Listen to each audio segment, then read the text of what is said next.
También comentarles que esta conferencia cuenta con traducción simultánea, entonces si requieren que sea traducida al español, pueden hacer clic en la sección inferior derecha en interpretación y allí van a poder escoger sus preferencias de lenguaje.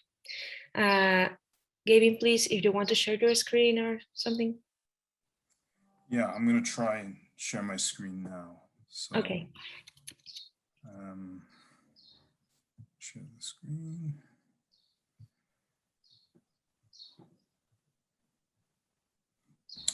Okay, can you see that? Yes. Okay.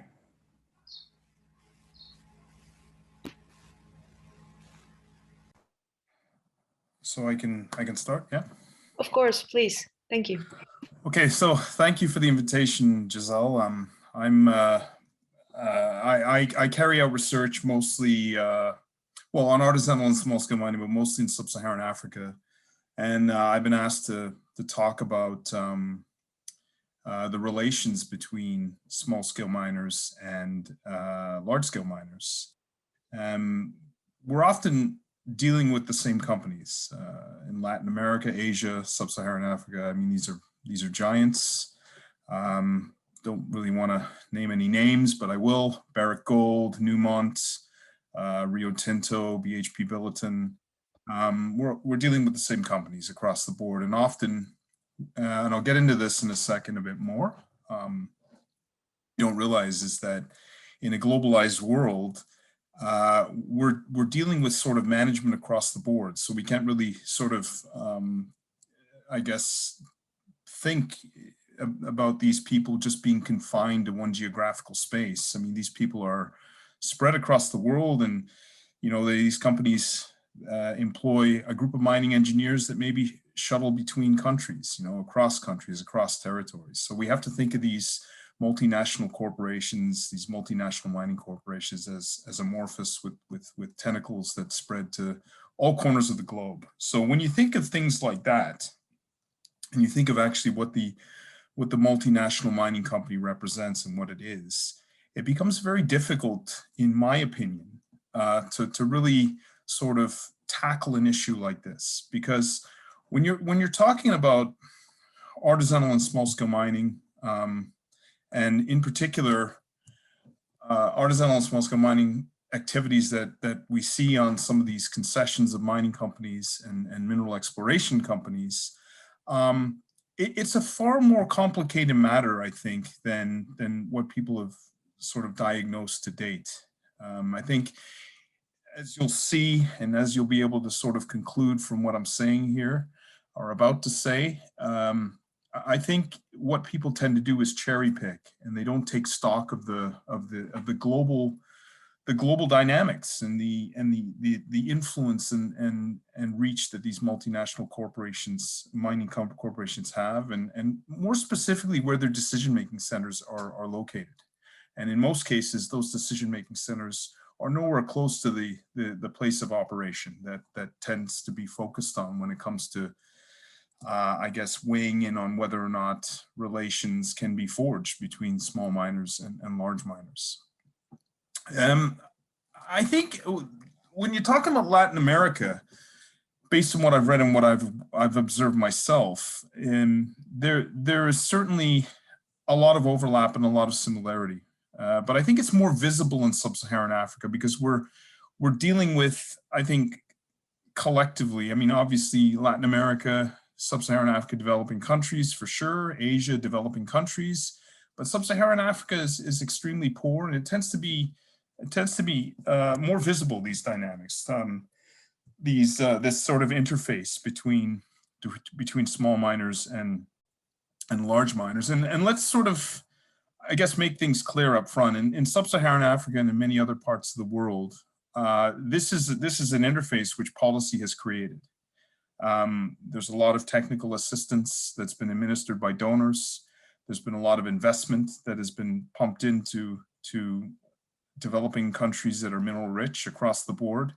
And it's been largely aimed at facilitating the growth and expansion of large mining activities, which has tended to be heavily prioritized and at the expense, I guess, of the growth of formalized small-scale mining activities, which, let's face it, service very different markets, are labor intensive. I'll get into this in a second, and are the polar opposite of large-scale mining. The focus, mostly when it comes to these conflicts or these disputes and these agreements that people talk about, tend to center on gold, and this. I've been interested in this issue, ASM, LSM relations, for over 2 decades. And I started off looking at this issue 20 years ago when the gold price was really low. And I stopped for a bit. I continued to look at small scale mining, but different issues in small scale mining. And I picked up on this more recently because there seems to be sort of this revival or this renewed interest in the possibility of these two very, very different parties coming together and working together. And I'm going to weigh in on this throughout this presentation. You know, the impetus for my work, I mean, I've published a paper in World Development, the journal World Development recently, and I'm publishing a few more papers which explore these issues, you know, on a case-by-case basis, and just taking, you know, just sort of which tend to sort of take stock of the bigger issues that need to be taken into account, in my view, when it comes to weighing in on whether or not this should be encouraged, these partnerships. But the impetus for me are these sort of feel-good stories, which are really selective. And you know, I don't think these reports do much justice to the large-scale mining sector. I mean, the large-scale mining sector. This is a problem for the large-scale mining sector, but it's largely a problem they haven't created. You know, it's been a problem that's been that they've been forced to deal with. And I think, you know, assuming, like in reports like this and saying that these two parties can work together, you know, it's something that we've been forced to deal with. We have to deal with it, and in my view, that it should be prevented outright, because my view on this is that these are two very different types of mining activities, two different parties, two very, very different groups, and they can coexist. They can coexist in harmony if the right policy apparatuses are promoted. So there's no need for conflict if we have sort of a constructive think from the beginning. We're given a lot of insights from consultants, and I'm not singling out this particular consultant, but we get a lot of reportage that tends to paint a picture that's, I guess, you know, a bit more rosy than it actually is. These are really, really complicated situations that we have to deal with, and in order to sort of disentangle some of these dynamics, it takes a lot of work, you know, and for mining companies, it is a lot of work that perhaps they didn't sign up for. Okay. So this whole sort of thing about let's be friends, and this is, you know, I'm not really exaggerating either when I say this whole idea that these two parties can coexist, I think it's really pie in the sky. It shouldn't be promoted. It shouldn't happen. And when you just look at the dynamics and the organizational structure of the individual multinational mining company, you know, the key takeaway is that it's virtually impossible. I mean, you're talking about multiple, and I'll get into this in a second, multiple decision-making processes at different levels in different countries, different laws, different stakeholders. It's something that should be avoided altogether. So just quickly, I'm going to just talk a bit more about the interface, get into more specifically why I think cohabitation is impractical, the whole thing, like, you know, these two parties should be working together. And then just sort of talk about what I think should happen in order for us to arrive at this strategy of coexistence. And obviously with certain countries, we have to deal with this situation, but in other countries that haven't sort of progressed as far as, say, a Peru or a Ghana, as far as mining sector reform is concerned, this situation can be prevented outright. So it's important that we're very holistic in our approach, and we take stock of where a country is in the reform process, because different solutions will be required depending on where the country is. So, why the interface? I mean, in sub-Saharan Africa, you got loads of artisanal and small-scale mining activities like Latin America. It's for the most part, and I'm generalizing here, but for the most part, you don't tend to see the level of mechanization you see in a place like, say, Guyana or Peru. Yeah, I mean, I'm sure you find very artisanal types there, but generally speaking, across the board, if I had to sort of generalize about sub-Saharan Africa, it's much lower tech than what you see in Latin America. There are advanced small-scale miners, but they certainly don't comprise a significant proportion of the small-scale mining population in that region of the world. It's a huge employment engine, like it is in Latin America. Like these are underestimates, but just to give you an idea, we don't know what numbers we're dealing with, but we're dealing with millions of people, okay, that depend on the sector, like in Latin America, directly for their livelihoods. But what I think it gets lost in a lot of these discussions are the millions more that depend on the sector for their livelihoods. So this sector is an employment engine. It creates millions of jobs, millions of more jobs than the actual miners. So we tend to focus in policy discussions on the miners themselves, but we don't take stock of the equipment repair people, the people who drive people to site, the numerous people who house these people and feed them. It's an employment engine. It's an unrivaled employment engine. So you look at sort of what this looks like graphically. You have skilled people, you have unskilled people, multiple services, burgeoning markets like you see in Latin America. But I mean, in many parts of sub-Saharan Africa, we're talking about really rudimentary types of activities, and yeah, burgeoning markets, burgeoning services, but like more at a rudimentary scale. Nevertheless, we're still talking about massive employment engines. So it's a very important industry. Most of it's informal, like it is in Latin America, but when I say most, we're talking about 99.9% of the sector being informal. Now, I have my views on why that's the case, and there's a number of people, scholars, who agree as to why this is the case. It's an issue that's debated. But I mean, there is a need to formalize the sector, and more specifically, greater effort and more imaginative and creative solutions are urgently needed. So we established the fact that this is an employment engine, so we definitely need it. It's important. It's no secret, it's played second fiddle to large-scale mining despite its significant development potential. We have, as we have in Latin America and Asia as well, we have what I refer to as a large-scale mining bias. So you have these technical assistance projects, you have a lot of money earmarked to support small-scale mining, significant amount of money earmarked to support large-scale mining in various ways. But large-scale mining tends to be prioritized. So what tends to happen is all of this assistance gets administered for large-scale mining, and then sort of you deal with small-scale mining later on, by which point there's no land left, or it's very difficult to navigate the structures that have been put in place for large-scale mining. And I get it. It's a huge draw for these very poor governments. You take any random year, go through any EITI report, and you can see how much money these governments are getting for basically doing nothing, in the form of taxes, royalties. I mean, permit fees linked to exploration. People tend to forget how much money comes in that way. EIAs. There's a lot of money that comes in. So, if you're having a debate with a government that's, rent-seeking or corrupt government, whatever, and you have a conversation about what to do on the mining front, I mean, this is a much more simpler way of getting money than having an argument about or trying to build a case on, if you formalize these miners, maybe you can get taxes from these small-scale miners, when obviously, right here, you just basically sign a paper, and you have all these large-scale mining and mineral exploration companies that are committed to and must pay a series of fees and taxes. So it's a huge draw for these host governments. I get it. Any random year, just go through any EITI report and you'll see. But what tends to happen, and this is where I get into why ASM is predominantly informal in this part of the world, is you have loads of concessions that are just basically being given out to these mining companies and mineral exploration companies without any thinking. The geological surveys haven't been brought online. Obviously, the geologists out there, you know, your small scale miners are targeting, in most cases, in many cases, different deposits. So when you talk about the gold in sub-Saharan Africa, I would say that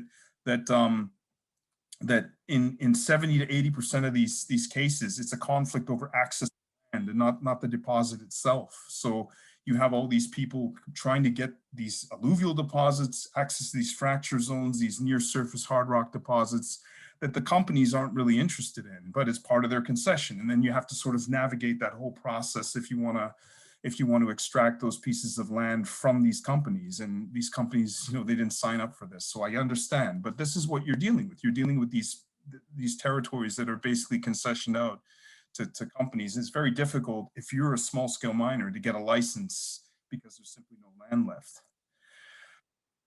So, you know, you look at what you have in places like Ghana, in places like Tanzania, and I'll share these slides after. You know, it's the same as Latin America. You're dealing with massive areas of you know, vast territory that's been sort of put aside or demarcated to these large scale mining and mineral exploration companies. So, you know, it's very difficult for these miners, as I've indicated, these small miners, to get a license and to enter that formalization. That formalized space. It's very difficult. You know, like they just say, oh, what's the point? Let me just stay here and take my chances. So, you know, this whole sort of let's partner with small scale miners, you know, in my view, it's very impractical given the dynamics of large scale mining. And it's impractical in my view for three reasons, each of which is best understood when you know, you sort of map out large scale mining and take a look at it from the perspective of the life cycle. You know, like obviously when we're dealing with large scale mining, you have a huge exploration facility, you have extraction, you have closure. So it's a lengthy process, and we're just dealing with a handful of miners in each country, but we're dealing with a massive exploration facility when it comes to gold. So the whole idea of let's partner with small scale miners, a lot of the cherry picking you'll see in a lot of the sort of the selective case study analysis, it's been extracted from reports that were published when the gold price was very low. And, you know, a lot of companies held on to their concessions then, and they just simply exercised live and let live policies. You know, places like in Ghana, Goldfields Barrick Gold, in Tanzania, the Ashanti Goldfields Corporation, which is now Anglo Gold Ashanti. So a lot of this sort of these feel-good stories are built around what happened when the gold price was a fifth the price of what it is now. And obviously those deposits for companies, those deposits that were uneconomic to mine at that point are now very, you know, economic or profitable to mine now. So, you know, it's very difficult to sort of generalize across the board, and which tends to happen, you know, based on these very sort of limited case study analysis of you know, situations that were sort of 20 years ago, 30 years ago, when the gold price was very low. What we often overlook is that this is a mergers and acquisitions industry. So, I mean, you just take a look at any mine, any big mine, pretty much anywhere in the world, not only the developing world. And you could be sort of dealing with over a 10 or 15 year period. You could be dealing with 10, 15 different owners. I remember in Ghana once I was talking to somebody in a mining community, and they were referring to the mining community as pioneer. I had no idea what they were saying. They were speaking in the local language, and they kept saying pioneer. And I asked somebody, what is he talking about, Pioneer? And apparently Pioneer was the company that had owned that mine 15 years earlier. So often these communities don't even know who owns the mine. But when you're dealing with obviously these mergers and acquisitions, and there's thousands of them every year. I mean, I just think of a couple of years ago, you know, Randgold merged with Barrick. You know, Newmont merged. There's the huge Newmont merger, and you know, there's so many mergers, right? Each one of these companies has a unique management structure. I mean, if you look at Barrick Gold, all the things that were going on in East Africa, they're firmly rooted in Tanzania, all the controversy linked to small scale miners and their relationships with small scale miners there. Once they merged with Randgold, all of a sudden they're in West Africa for the first time, and there's a very different culture, there's a very different set of laws that they have to engage with, and they can't they can't implement those same strategies wholesale in a place like Mali, where they're operating now. So you know, there's all these different management structures and all these different types of strategies that come about as a result of mergers and acquisitions. So, you know, what I'm trying to say is, like, what today a company may commit to may be very different a year from now because it's a different owner. And this is just sort of some examples. Like, if you take a look at the table, and I'll share this with you after, like, look at the timelines here. I mean, there's multiple owners, there's multiple players, different sort of ownership structures, et cetera, when you're dealing with different mines across sub-Saharan Africa, and you know, the same applies to Latin America and Asia as well. So, you know, I spoke about the huge Newmont merger. You know, in 2013, there were 702 global deals. In 2018, 1,349 transactions. I'm going to hurry up here because I think I'm running over time. But there's a lot of these transactions that sort of, you know, as academics, you know, I think we don't take stock of these dynamics enough in our assessments. We just look at what's on the ground, and we don't take stock of who owns it and what changes have taken place in that corporate space. And then there's the issue of risk, you know, like, irrespective of what companies say and how they want to sort of engage with miners and so on, like, I'm sure they do at the site. And this is a challenge. They live in the communities, or they live in close proximity to these miners.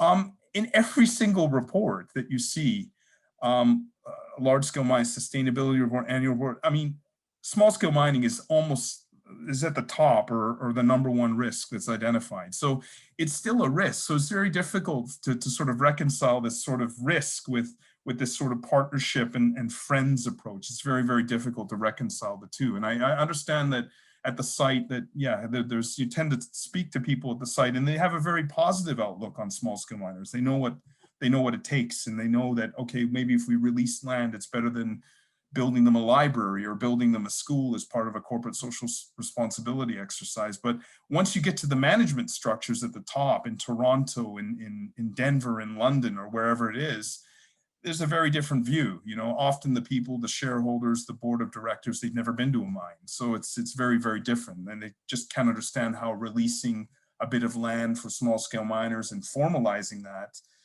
creates shareholder value. It's a very different conversation. So let me wrap up by talking about a strategy of coexistence. This is what I'm all for. It's all about blocking out areas for ASM. And you tend to see this in a lot of countries, but there isn't much of a commitment to doing so. So it's never sort of the security of tenure that these miners covet.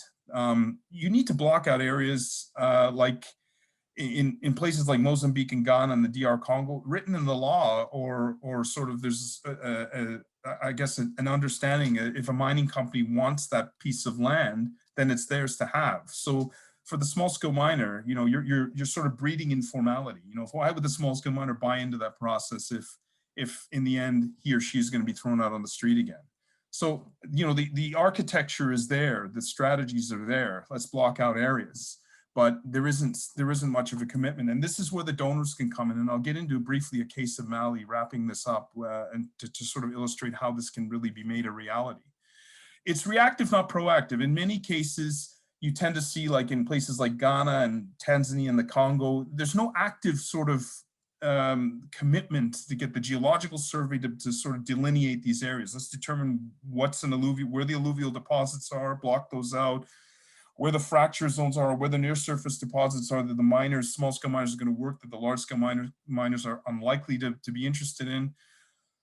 There's no active sort of process to demarcate those areas. So what tends to happen is that if there's a lease that's expired or an exploration lease, the governments will block out those areas without determining whether or not there's gold in those areas. And what tends to happen is there isn't any gold in those areas, and then the miner goes through that process and gets a piece of land that has no gold. So there needs to be more sort of proactive intervention here, I think, when it comes to this.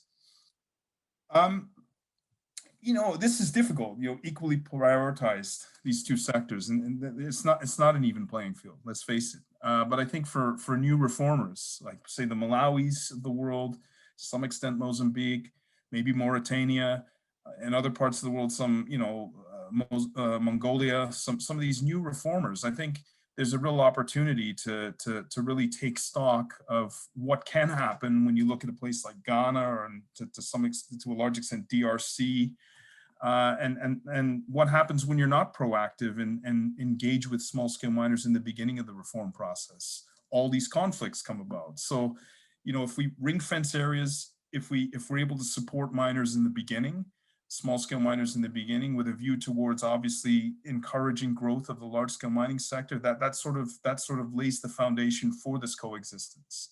And I think that's what has to happen more, okay, in order for these two very, very different sectors to coexist in harmony. And started the exploration phase. And this is really challenging, because what people don't realize is that whole sort of life cycle thing is that the exploration companies, the cowboys, you know, the companies that really don't care, their priorities to find a deposit, they're the ones who are the first point of contact in these communities. And I think there needs to be some kind of, you know, whether it's Toronto or whether it's Perth, these sort of enclaves of exploration companies, there needs to be sort of a better understanding and better coaching of these exploration companies, because that's what communities remember. You know, if there's sort of this really cavalier approach taken, just rocking up in a community, starting to explore, no effort to sort of dialogue with these communities. And I'm not talking about the mining companies like Newmont or Goldfields that have exploration arms and understand the importance of continuity and establishing, making a good impression, or as best impression from the beginning as possible. But just sort of the juniors that don't have the resource, or, you know, it's sort of not on their radar. It's not their priority.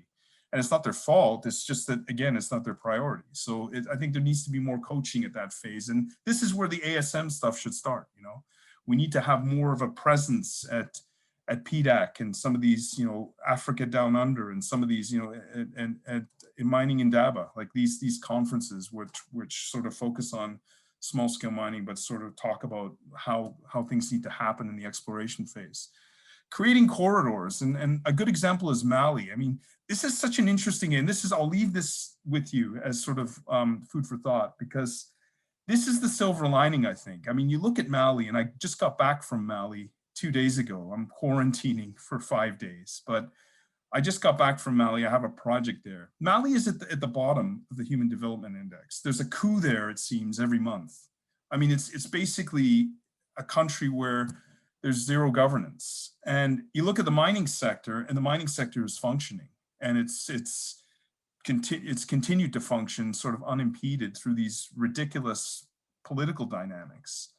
What's interesting with Mali is that, I don't know if this was intentional, and I'm still trying to understand this, is that the government has placed the onus of responsibility on the large-scale mining companies to sort out small-scale mining. So small-scale mining is largely confined to the traditional economy there. So the mayors and the earth priests and the people on the ground, the local leaders who are sort of independent of the national government, control the sector.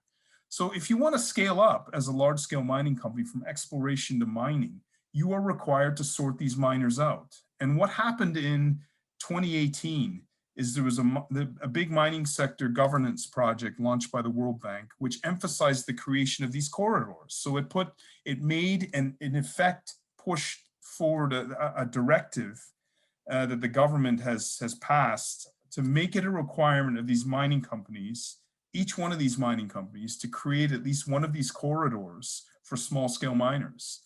Small scale mining can only exist in corridors according to the law. So what the government has done is by creating this directive, passing this directive, is put pressure on the mining companies to create even more of these corridors, which we're working on right now as part of a project. We're doing a census of small scale mining, and one of the companies has already established its corridor, and it's now in the process of pushing the miners into that corridor and sort of, you know, making them aware of that this is what's happening. So I think this is a real positive story in a country where nothing else seems to be doing very well, you know, and it just shows that even with limited resource, if there's a bit of commitment, that this strategy of coexistence can come to fruition. And that's it. Thanks. Thank you very much, Gavin. That was illuminating. Um, Now we will be moving on to our comments. So we will be having the comments of Mauricio Winkelried from Solidaridad Network. Vamos a tener los comentarios de Mauricio Winkelried de Solidaridad. Mauricio es ingeniero industrial y máster en innovación social y emprendimiento de London School of Economics and Political Science. Cuenta con más de 10 años de experiencia en posiciones estratégicas en el sector privado y en ONG internacionales, con amplia experiencia en formulación e implementación de proyectos con impacto social. Miembro de Solidaridad desde junio del 2019, actualmente es responsable de redefinición estratégica del Programa de Oro para Sudamérica, especializado en promover estrategias de valor compartido entre la pequeña minería y compañías formales y establecer alianzas con actores del sector privado y la academia especializada. Muchas gracias, Mauricio, cuando quieras. Ok, muchas gracias Giselle por la introducción. Bueno, aprovecho en agradecer también a todos los colegas del CEMS por la organización de este ciclo de conferencias en tiempo récord realmente, porque empezamos, bueno, desde Solidaridad también hemos apoyado este ciclo y bueno, lo hemos sacado en un tiempo muy corto y bueno, esperamos pues que podamos repetir esta buena experiencia muy pronto en el futuro cercano. También agradecer y extender mis saludos al profesor Gavin Hilson por bueno, su trabajo y por compartirnos gran parte de su experiencia en este asunto tan interesante como la interacción entre la gran minería y la minería artesanal, que en el caso de Perú definitivamente es un tema muy relevante, ¿no? Y bueno, también manifestar mis ansias y mis deseos de pronto o próximamente leer ese reporte de Working Together que un poco recopila esta información que el profesor Hilson nos ha mostrado ahora. Bueno, entonces, a medida que el profesor Hilson ha estado haciendo sus ponencias, bueno, han venido muchos comentarios y muchos pensamientos a mi mente, entonces he tratado un poco de estructurar los comentarios que voy a hacer ahora, digamos, dada la complejidad, la gran complejidad del caso. Entonces, por un lado, voy a tratar de reaccionar a ciertos temas que son relevantes para el trabajo que la organización que yo represento, Solidaridad, ha tenido precisamente en la interfaz entre la convivencia entre compañías mineras y operaciones de la minería artesanal, que es algo que nosotros venimos promoviendo en el Perú desde hace algunos años atrás, de distintas, o sea, en distintos ecosistemas, con distintos tipos de organizaciones de minería artesanal y también distintos tipos y distintas envergaduras de empresas mineras, desde gran minerías en proyectos internacionales hasta empresas mineras más locales de capital nacional que, digamos, tienen otro tipo de interacción con la minería artesanal. Y bueno, por otro lado, también trataré de hacer algunas conexiones entre lo que ha mencionado el profesor Hilson en esta sesión con los aportes que también han hecho otros panelistas y otros expositores en las sesiones pasadas de este ciclo de conferencias. Y bueno, también aprovechar que tanto esta sesión como las sesiones previas van a estar también pronto disponibles en un formato de YouTube, para que, digamos, quien recién se está uniendo a esta sesión y bueno, quienes tampoco pudieron unirse a este ciclo de conferencias puedan acceder a estas presentaciones posteriormente, ¿no? Entonces ya van a estar dispuestas en formato YouTube. Bueno, entonces la primera reacción principalmente entre el trabajo de Gavin y lo que nosotros podemos ver en América Latina, en especial en Perú, son definitivamente las similitudes que existen en las dinámicas de la minería artesanal, a pesar de que son regiones tan distintas en lo social, en lo político y en lo cultural, ¿no? Gavin mencionaba pues que en el caso de de África subsahariana, efectivamente el contexto, digamos, de subdesarrollo es más pronunciado. Sin embargo, igual hay bastantes similitudes con el caso al menos de Perú, ¿no? Donde la minería artesanal también, en palabras de Gavin, constituye acá en el Perú un motor de empleo, ¿no? Un employment engine, ¿no? Donde ofrecen muy interesantes medios de vida en áreas que son muy remotas y que también tienen muy bajos índices de desarrollo y ofrecen pocas alternativas económicas, ¿no? Donde también el Estado no tiene una presencia muy fuerte, donde, digamos, las operaciones también están caracterizadas por tener niveles muy pobres de mecanización y tecnología muy, digamos, rudimentaria, por decirlo de alguna manera, y donde también las políticas que regulan la actividad de la minería artesanal son más de carácter punitivo y fiscalizador y no tanto fomentan la adopción de buenas prácticas o, digamos, la integración o el desarrollo del sector, ¿no? Y de alguna manera también donde interactúan con cadenas de valor que son muy largas, donde hay muchos intermediarios que son muy imperfectas y donde a pesar de que, digamos, les ofrecen los mineros artesanales acceder a buenas oportunidades económicas, también suelen ser medios, digamos, explotativos, donde finalmente los mineros artesanales, a pesar de tener mejores condiciones o mejores ingresos, finalmente no tienen buenas condiciones de trabajo, ¿no? Entonces, acá en este punto mi reflexión es que principalmente trabajos como el del profesor Hilson pueden brindar, o sea, hechos en otras regiones, en otros países, pueden brindar perspectivas muy frescas a actores locales, tanto del sector público como del sector privado, para de alguna manera pensar en tener estrategias donde la minería artesanal pueda efectivamente contribuir al desarrollo sostenible o que, digamos, el país pueda cumplir con sus objetivos de desarrollo sostenible. Y, digamos, parte un poco de este ciclo de conferencias ha tenido la pretensión precisamente de traer un poco la experiencia internacional precisamente a la discusión local. Digamos, y esto es de especial importancia porque en este momento estamos en un proceso de transición política donde también el Ministerio de Energía y Minas está liderando una comisión multisectorial para elaborar una nueva política para el desarrollo o sea, para el desarrollo sostenible de la actividad de la minería artesanal. Entonces, bueno, ese es un primer comentario muy general que, bueno, digamos, toca algunos puntos de manera tangencial de lo que ha comentado el profesor Hilson.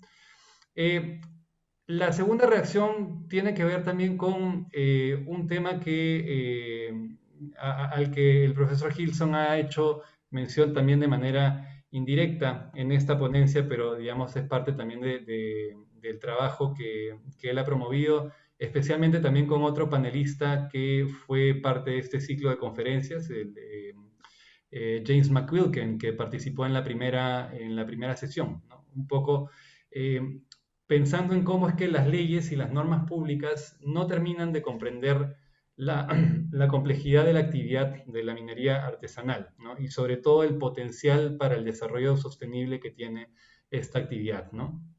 En el caso del Perú, bueno, digamos, el sector MAPE, al igual pues que en el caso de África subsahariana, es largamente informal y por ende es difícil de medir, pero más o menos se estima que el 20% de la producción del oro nacional proviene de la minería artesanal.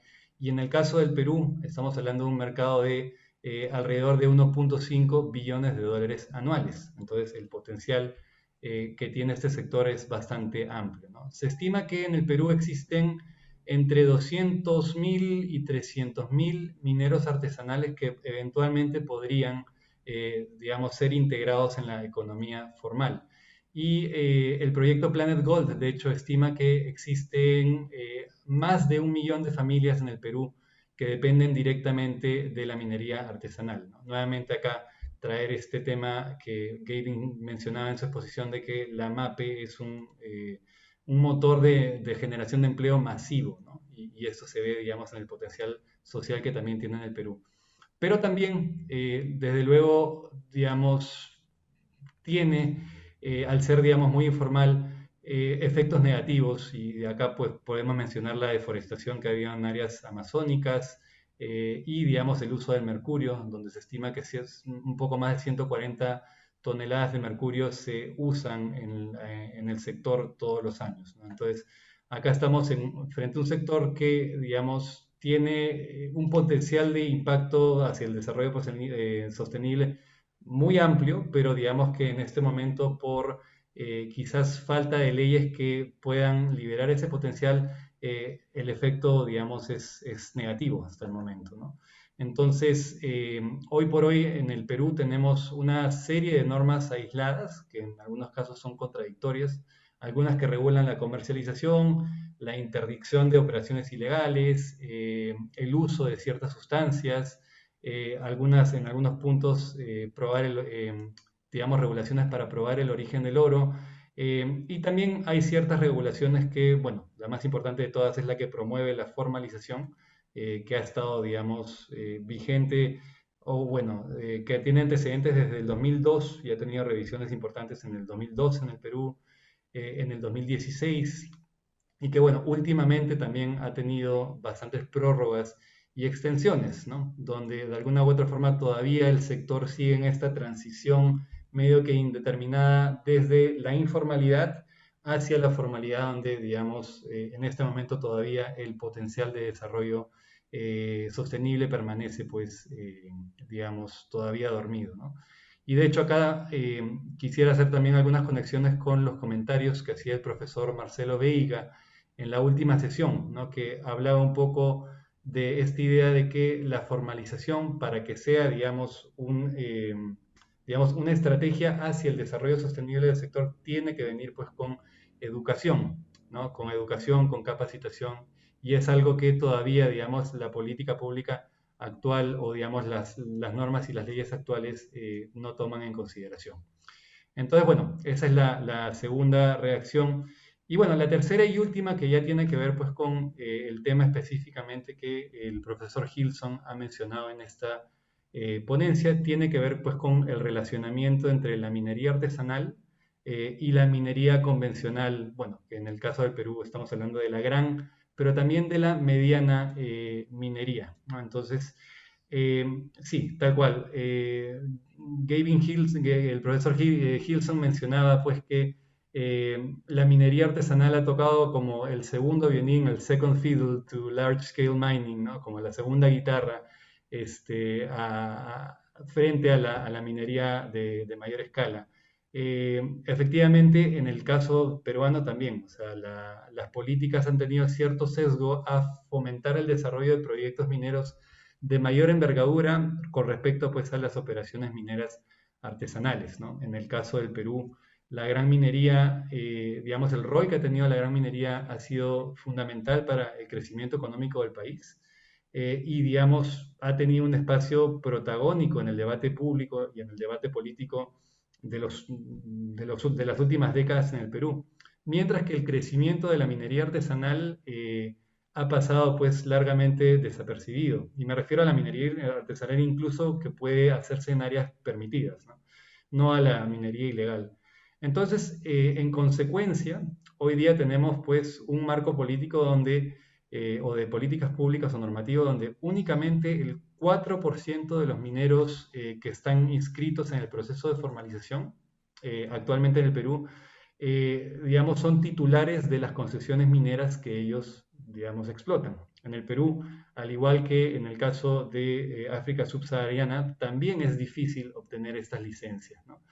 Y, digamos, eso también lleva a la situación de que al menos el 20% de los mineros en vías de formalización en el país trabajan sobre concesiones de gran y de mediana minería. Esos alrededor de 11.000 mineros artesanales en el país, según cifras de MINEM de inicios de año, ¿no? En otra perspectiva, en un análisis que nosotros hicimos desde Solidaridad al inicio de año, digamos, hicimos un análisis específico para los 50 productores auríferos más grandes a nivel nacional, que explican el 85% de la producción nacional, y vimos que en el 80% de esos casos, digamos, estas empresas cuentan con mineros artesanales que tienen intenciones de formalizar sus actividades dentro de las concesiones que, digamos, de las concesiones de estas compañías mineras, ¿no? Entonces, en ese sentido, el rol del sector privado, digamos, en este caso, cuando hablo del sector privado, no únicamente me refiero a las empresas multinacionales a las que Gavin hacía mención, sino también a las empresas de mediana minería, que acá en el Perú también juegan un rol muy importante. Pero el rol del sector privado para facilitar la transición de la MAPE hacia el desarrollo sostenible en el Perú también es bastante importante, ¿no? Y en este punto, en la sesión anterior, el investigador Álvaro Cano también nos mostraba un poco los resultados de su investigación, precisamente en la que analizaba las distintas posiciones que tiene el sector privado con respecto a este tema, que en algunos casos las empresas prefieren expulsar a los mineros artesanales, en algunos otros casos desplazarlos hacia zonas, como decía el profesor Hilson, reservadas para la minería artesanal, que bueno, no se sabe a ciencia cierta si es que tienen depósitos activos o no, pero en todo caso es más hacia el desplazamiento. Y, digamos, en una parte no muy, todavía, digamos, no muy común, son estrategias o las empresas del sector privado acá en el Perú, digamos, optan por implementar estrategias de coexistencia, ¿no? En esos casos, efectivamente, las empresas reconocen a los mineros artesanales como un actor fundamental dentro del desarrollo económico local. Y bueno, nosotros desde Solidaridad hemos podido ayudar a estas empresas y también a estos mineros artesanales a poder transitar a ese nuevo estadio, ¿no? Donde los mineros pueden, digamos, asumir o deben asumir nuevas responsabilidades que vienen, pues, como en la formalidad, en términos tributarios, laborales, medioambientales, y donde las empresas mineras pueden apoyar o pueden ser apoyadas en construir capacidades y procedimientos para, digamos, poder implementar esas estrategias de valor compartido con la minería artesanal. Y en este caso, digamos, también se ven, digamos, se ve un fenómeno que el profesor Hilson mencionaba, que se observa bastante en África subsahariana, ¿no? Que para la gran minería, digamos, la percepción de la minería artesanal o las estrategias como, o sea, mediante las cuales conviven o coexisten con la minería artesanal es muy distinta a la mediana minería, ¿no? Entonces, la gran minería suele sí, digamos, verlo con mucha más lejanía, en algunos casos prefieren simplemente evitar eso a toda costa, mientras que en el caso de Perú vemos que la mediana minería sí tiene mucho más apertura a establecer estrategias de integración con la minería artesanal. De hecho, también en la sesión pasada, el ingeniero Antonio Samaniego, que es el presidente de el grupo Yanaquiwa, que es una empresa que produce cerca de 1000 kilos anuales, kilos de oro anuales, comenta pues que efectivamente existe una gran oportunidad para que empresas de mediana minería formales precisamente puedan integrar las operaciones o puedan ayudar a integrar las operaciones de la minería artesanal a la economía formal, ¿no? Entonces él mencionaba algunas cosas bastante interesantes en ese punto. Entonces, bueno, ya para finalizar, creo que me estoy excediendo un poco. Es interesante destacar que en un contexto como el peruano, donde las políticas públicas, entendidas como normas aisladas y como leyes, todavía no están liberando el potencial del sector de la minería artesanal respecto al desarrollo sostenible. Pero en ese contexto hay, digamos, algunas políticas privadas que ya han hecho importantes avances. Y es interesante destacar sobre todo el rol que tienen estas empresas de mediana minería precisamente en la integración de la minería artesanal a la economía formal, ¿no? Entonces, para terminar, bueno, simplemente resaltar esta idea de que es súper importante, sobre todo en procesos actuales donde se está formulando una nueva política nacional, entender las experiencias de otros países y de regiones dentro, digamos, de lo que se puede hacer acá en el Perú. Y también es importante, súper importante reconocer el aporte y la potencialidad que tiene el sector privado en este nuevo rol.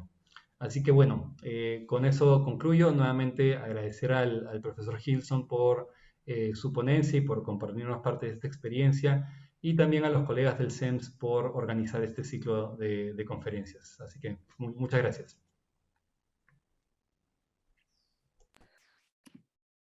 Muchas gracias, Mauricio, por tus comentarios, todas tus impresiones. Ahora vamos a pasar a la sección de preguntas y respuestas de la audiencia y vemos que aquí tenemos ya 2 comentarios en el chat.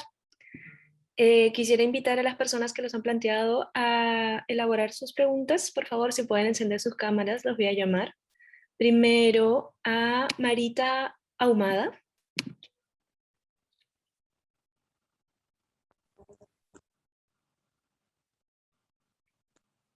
Sí, Marita, la escuchamos.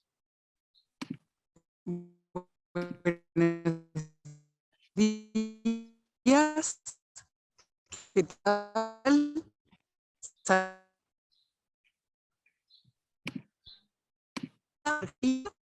Quería ver, lo felicito primero por las charlas, la verdad, mucha esta comunidad, digamos, informal que hay en pequeña y mediana minería. Muchísimas gracias. Disculpe, Marita, si podría repetir parte de la pregunta porque hubo un poco de la conexión que se cayó. Sí, que si el gobierno de Perú ya tiene establecido algún plan de formalización de los pequeños y medianos productores o los artesanales y pequeños productores informales o no registrados. Gracias. Gracias. Esa es una pregunta que tal vez Mauricio podría discutir un poco más adelante. Pero vamos a ir compilando las preguntas y luego pasamos a responder. Ahora quisiera llamar a Bea Torres, quien ha planteado aquí también una sobre África. Bea, si podría formularla. Tiene que... su micrófono está apagado. Gracias, disculpen por eso.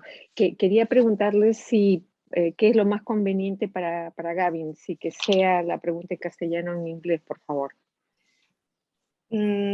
Preferimos que la pregunta sea en español para ¿Cómo que no? todos Encantada. podamos. Okay. Encantada. Muchísimas gracias. Gavin, encantada de saludarte tanto tiempo. La pregunta está relacionada a esta interfase que pudiera darse entre la minería de gran tamaño versus la pequeña minería o la pequeña artesanal con relación a experiencias que hayas visto en África en donde minerales como el oro se mueven de manera ilegal de este pequeño sector, lo que nosotros denominamos la MAPE, hacia el gran sector minero con una implicación de que ese oro se legaliza, se lava. Si es que has visto experiencias en África y cómo las han manejado. Muchísimas gracias. Muchas gracias, Bea, muy amable. Quisiera saber si hay más preguntas de la audiencia. Pueden alzar la mano o directamente activar sus cámaras.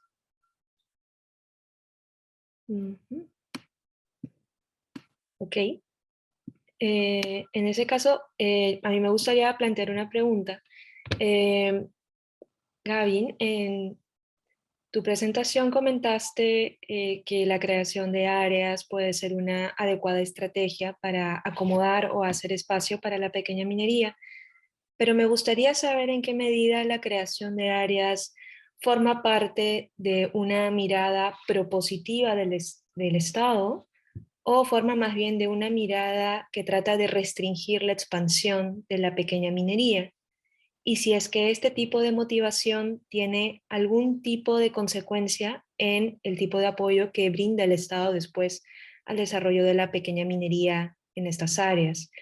Planteo esta pregunta debido a que en el caso peruano contamos con una experiencia de una creación de área, que es el llamado corredor minero en Madre de Dios, pero formalmente denominado la zona de exclusión minera, así está en la ley, que viene más bien de una motivación negativa, ¿no? Que es la de impedir el avance de la pequeña minería. Y esto tiene también un conjunto de consecuencias, ¿no? Como aquellas que se refieren a la intervención de la fuerza pública. Entonces me gustaría saber si también podrías elaborar un poco sobre eso. Tenemos otra pregunta de Frank Arana. Frank, si te gustaría, por favor, plantearla, activar tu micrófono.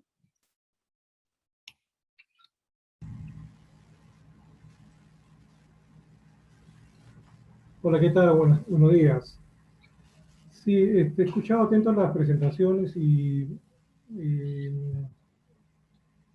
en mi caso, bueno, yo trabajo en pequeña minería, en minería polimetálica, ¿no? Y una reflexión que quería dar era que toda la legislación y toda la presentación que tiene la minería polimetálica versus la minería aurífera es muy variada, ¿no? Es muy diferente una con otra. Entonces, tanto la intención que se tenga por formalizar como la legislación que se pueda aplicar deberían ser muy diferenciadas para minería polimetálica de minería aurífera. O sea, no es lo mismo que trabaje pues un minero de Madre de Dios artesanal en un río que una minería filoniana en un socavón, en un desierto en Nazca, ¿no? O sea, es muy variado, pero lamentablemente la legislación envuelve a todos en una misma intención de formalizarlo, ¿no? Lo cual lo hace muy complejo, ¿no? Eso por una parte. Entonces, se tendrían que intentar de diferente manera tratar la minería polimetálica que la minería aurífera, no meterlas en el mismo saco, ¿no? Eso es un punto, y el segundo es algo que siempre tenemos muchos problemas. La legislación probablemente está bien dada, las intenciones de formalizar, hay esfuerzos en formalizar, las leyes existen y son, hasta cierto punto se pueden cumplir, pero las autoridades regionales que tenemos no permiten que eso fluya, ¿no? Hay demasiadas dificultades en las autoridades que tenemos regionales, las cuales hace muy difícil que se puedan evaluar técnicamente los expedientes, ¿no? Y mucha corrupción también que hacen que simplemente no fluyan las revisiones y no se pueda conseguir avanzar con los permisos, ¿no? Dado que no hay suficiente personal técnico que pueda revisar objetivamente la parte ambiental de cada proyecto ni la parte técnica minera, ¿no? Y por otro lado, pues existe un grado de corrupción elevado, ¿no? Esas dos reflexiones quería hacer solamente. Gracias. Muchas gracias, Frank. Si no hay más comentarios o preguntas en este punto, entonces podemos pasar a las respuestas. Gavin, ¿qué impresiones tienes? So, can you hear me? Yeah. Sí, yes. Okay. So for Bea's question, yeah, I mean, it's really difficult to, you know, when you're formalizing a sector like this, and there's just so many moving parts, it's very difficult to get a sort of a cohesive solution in place and to get everyone on the same page. I'll give you some examples. Like, so in Ghana, where I do a lot of work, you have this very this very complex and dynamic institutional structure that was created with a view towards formalizing ASM. And it sort of, you see similar models today. And most of these models borrow some elements or the core of the Ghana model, and have tried to adapt it and implement it. So you had 4 institutions. You had the Geological Survey Department, which was tasked with prospecting areas and demarcating those areas for small-scale miners to get licenses and work and live happily ever after. You had the Precious Minerals and Marketing Corporation, which was tasked with buying gold from small-scale miners. You had the Minerals Commission, which was tasked with licensing miners. And then you had the Mines Department, which was tasked with dealing with all the health and safety issues. Now, over time, what happened was the Precious Minerals and Marketing Corporation was buying the gold and doing a good job of it. So it had no incentive really to participate or to contribute or fund any of the formalization exercises. So why would it engage with any kind of licensing that the Minerals Commission was trying to do? So everyone's trying to license everyone from the beginning, but you know, it got to a point where the argument was, and it's a very difficult argument because you know you can't, there's no straightforward answer to this. What is the objective when it comes to small scale mining? Is it to prevent smuggling? Because the Ghanaian government did a great job of that. And I'm all for that. You're capturing the gold that's being mined on a small scale in the country, foreign exchange, the most tradable commodity in the world, et cetera, et cetera. So it was doing that. But at the same time, it was buying most of the gold up from illegal miners or unlicensed miners.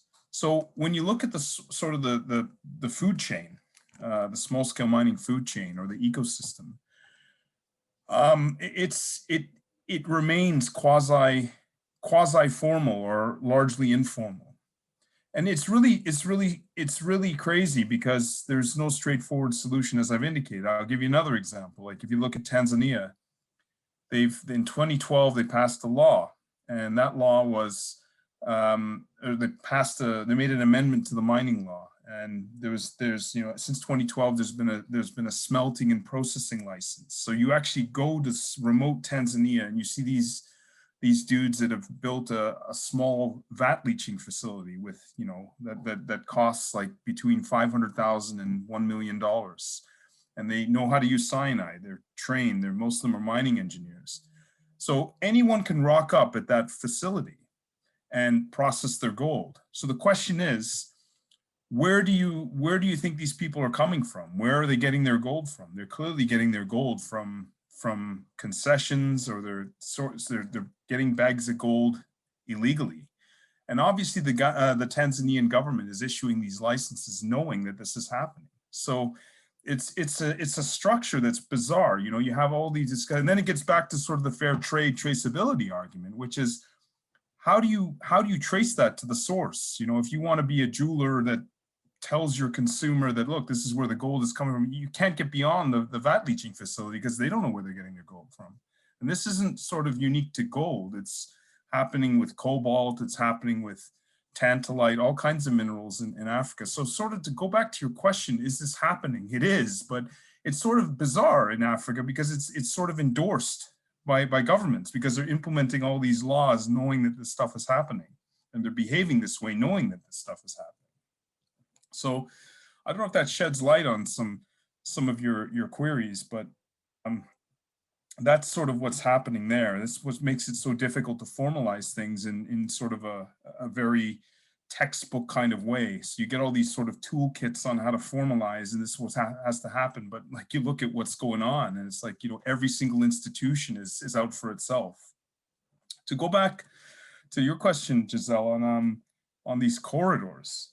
I do think it's a good idea, but only the way Mali is doing it. And the way Mali is doing it, as I've indicated, is it's in their law. So like from the beginning, a mining company goes in knowing that it is responsible to some extent for sorting that out. So you see, like, for example, a Goldfields, which is a big mining company, and has a huge exploration division, it goes in with that in mind. So it goes in knowing that, okay, well, if we're going to scale up to mining at some point, we're going to have to sort these people out. And that's what the law requires them to do. But if you look at a place like DRC, Mozambique, even Ghana, which has been blocking out these areas for 15 years, they're taking them back from small scale miners and giving them to exploration and mining companies. So the exercise is pointless unless there is some kind of security of tenure. And that's what these miners covet, obviously, security of tenure. It goes, the whole thing about informality is that, if you're not going to get anything in the end, then what's the point of going through that whole process? So that's what you tend to see more often than not. So yeah, I think it's a good idea. I think it's a good idea if the donors get involved more, because they're ultimately every single country has a mining technical assistance project funded by the World Bank in Africa and most of Latin America as well. And this is a big part of the small scale mining component, blocking out areas. It's just that it's executed so poorly. And, in many cases, I'm not speaking sort of anecdotally, this is definitely happening. They're giving the monies to the wrong departments. So you're giving, in the case of Ghana, you're giving, the Minerals Commission, which is tasked with licensing, monies to demarcate these areas when there's no geologists in that division. They're in the Geological Survey Department. And it's most visibly happening if you take a look at what's going on with you know, Minimata and Gold Plus. All of this money is going to the environmental protection agencies to manage. And in many cases, these environmental protection agencies don't even have mining divisions. They're not even dealing with mining or ASM specifically. So, you know, a lot of the donor rate, I always say that, and I'm sort of getting off track here, but, you know, just generalizing here, a lot of the donor aid for small scale mining is sizable enough to fix something. It's just being given to the wrong departments. It raises the question of, okay, well, why are these donors doing this? And, you know, why don't they sort of ensure that it's being given to the right department? So I think if you're looking at solutions, whether it's this, or whether it's sort of formalizing the whole structure in a way that, you know, Bea was alluding to some of these things going on, I think a big part of it is sort of the donor structure, so. Muchas gracias, Gavin. Mauricio, si te gustaría apuntalar algunos comentarios de cierre.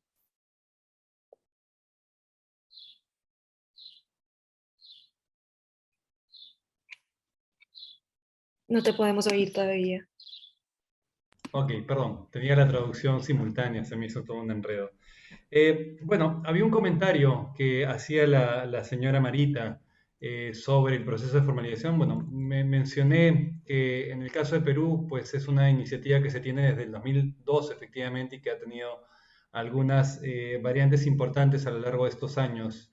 Y que, bueno, a la fecha ha logrado formalizar cerca de 10.000 mineros artesanales, pero de una base mucho más grande, ¿no? De entre 200.000 y 300.000. Bueno, inscritos actualmente son cerca de 70.000, pero el potencial está es un número entre 200.000 y 300.000. Entonces, existe el proceso, pero digamos, tiene algunas, o sea, es perfectible.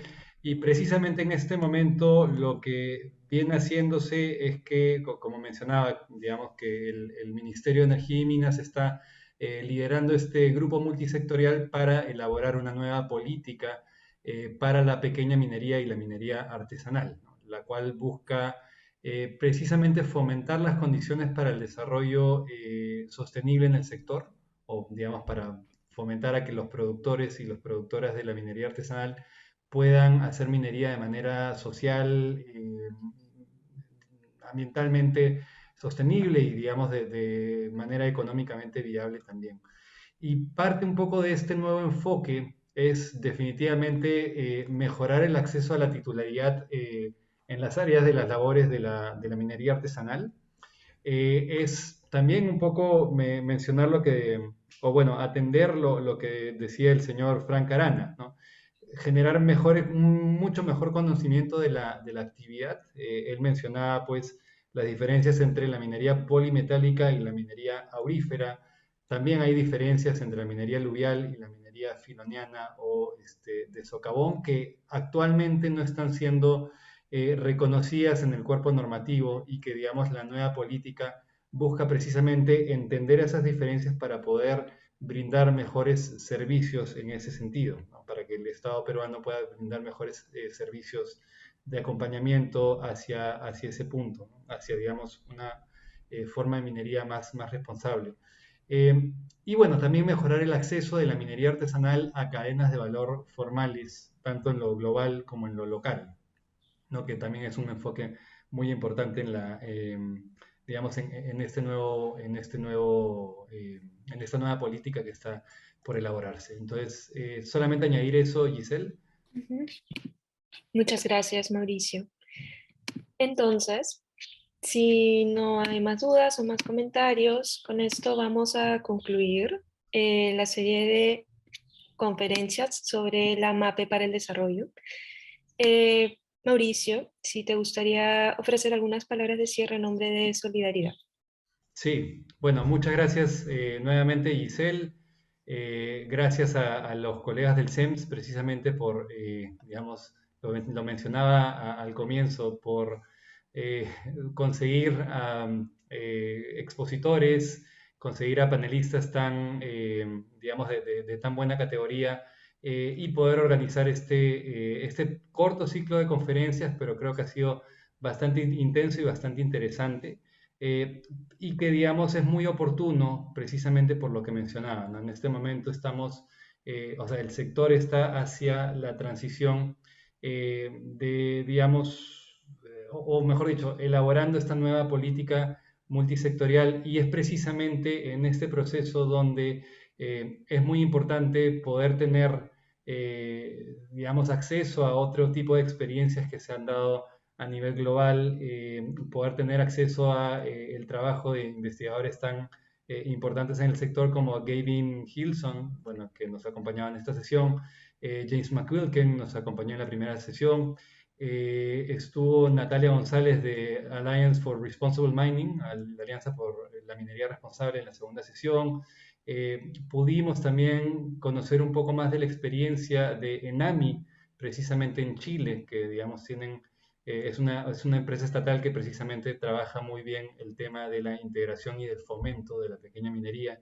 Y bueno, en la sesión pasada también pudimos tener algunas perspectivas muy interesantes respecto sobre todo a este tema de la interfaz entre la minería formal y la minería artesanal. Entonces, es importante para estos procesos de transición poder tener acceso a esas otras perspectivas.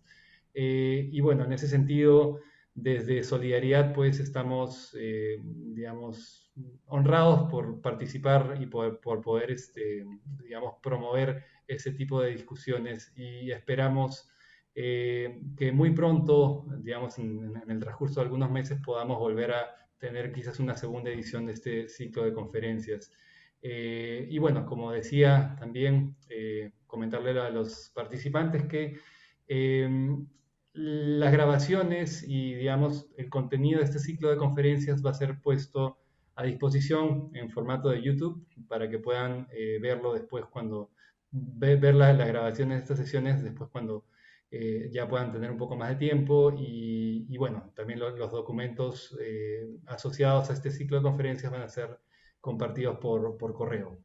Así que bueno, nada, muchas gracias, y nuevamente gracias al profesor Gavin Hilson por la ponencia de ahora, y bueno, un fuerte saludo y un cálido saludo a todos los miembros de la audiencia también. Muchas gracias, Mauricio, y muchas gracias a todos, a Gavin, a nuestras traductoras y a todo el equipo de Solidaridad y del CEMS que han colaborado con la organización de esta serie de eventos. Esperen nuestros mensajes con los enlaces para la publicación de estas conferencias en YouTube. Que tengan buen día.